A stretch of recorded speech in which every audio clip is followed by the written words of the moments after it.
Continuing on with Nkosi's network and the people that appear in his WhatsApp chats. So, in this recording, we're only going to concentrate on selected SAPS operational layers.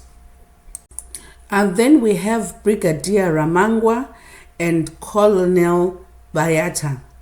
Both of them are formal investigative lead into the taxi violence task team, representing the official investigative pathway that appears to be bypassed or parallel to Nkosi's network.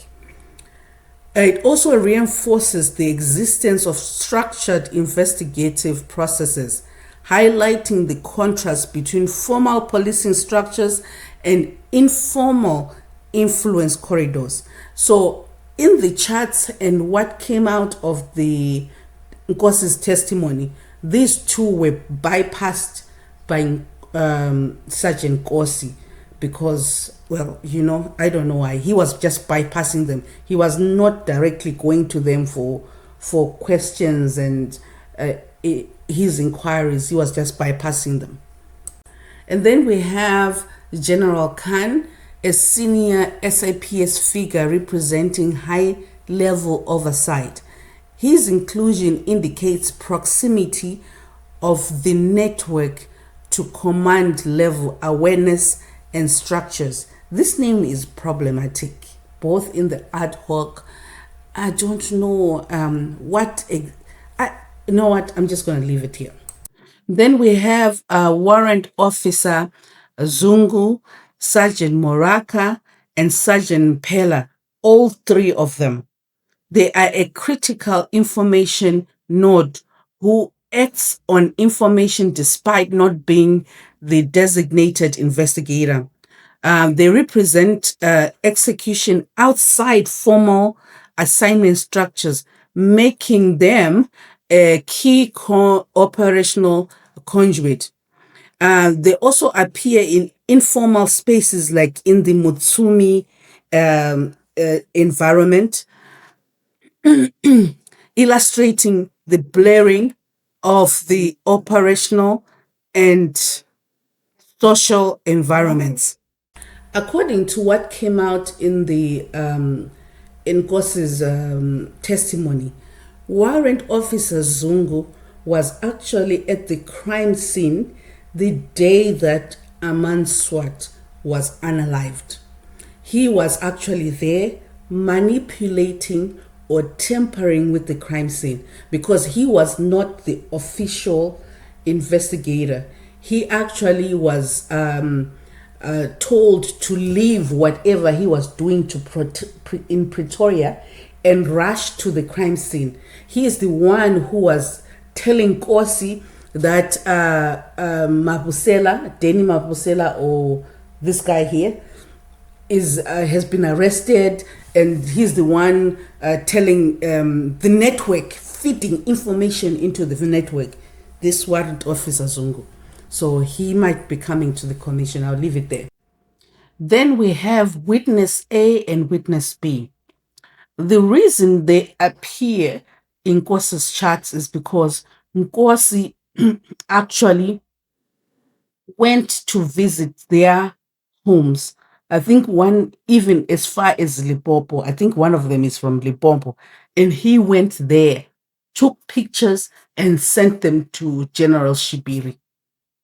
Nkosi says that the downloads of his phone made is erroneous because Shibiri is the one who sent him the pictures.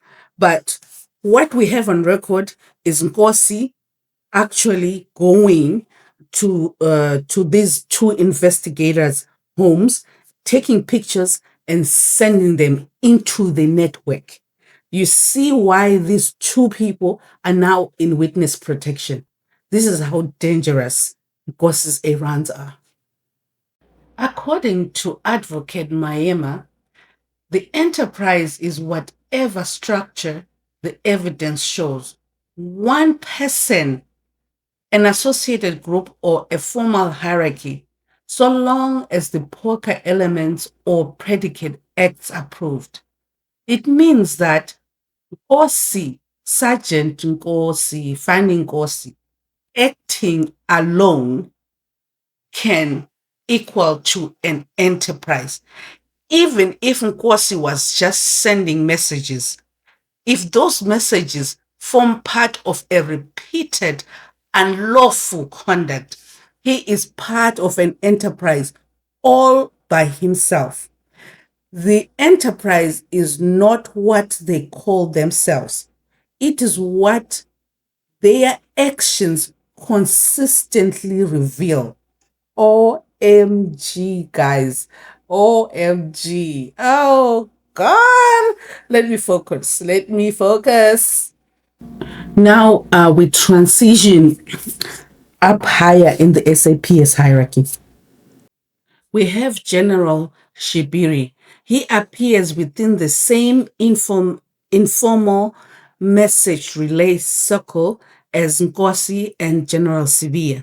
Nkosi confirms forwarding Makala-related communications to him and, and says he routinely shared information within his circle of generals, supporting the view that Shibiri formed part of an informal senior communication corridor. Between him and Nkosi, they were exchanging pictures of witness A and B residential places. Nkosi really ran away from this one, explaining exactly why they were exchanging these pictures. But from what we know, this is the reason why these two investigation officers are now on witness protection. So I don't know. Maybe Shibiri meant well to warn witness A and B about the danger that they have found themselves in. And I feel like maybe he meant well. I don't know. Hey, let me leave it there. I'm just dropping names. I'll just continue dropping names. Guess who has entered the charts? None other than Lieutenant General Mkwanan's. Yes, he is very active in Sergeant Nkosi's charts. It looks like Nkosi has direct contact with him, direct informal communication with Nkosi, including exchanging songs. And apparently, Jaram Kwananz sent him a Tupac song, Last Motherfucker Breathing. And then Nkosi forwarding that song to Mutsumi or the network. Well, this places Nkosi within a cycle of generals where information flowed informally and formally between senior figures via Nkosi. So I know that Nkwananzi was communicating with Nkosi whatever he wanted him to relay into the network. So whatever General Nkwananzi wanted to feed into the network, he would tell Nkosi. That's why he sent him that song that says he's gonna be the last motherfucker standing at the end of the day. And then it looks like Nkosi was tasked by General Svia to approach Nkwananzi to try to make peace, positioning him as a corridor and occasional relationship broker at senior level. And this is what Nkwananzi had to say about that. Do you love Tupac? Second, Do you love Tupac? do I love Tupac? Yeah, Yes, I do. you do. Yeah.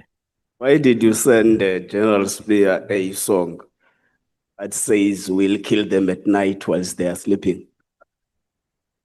I did not send it to Sbe. Isn't it too? It Should is be. now me understanding that the person whom I had sent that song to was Sgt Nkosi. I can tell you now that there cannot be peace between me and Joros Beer. Okay.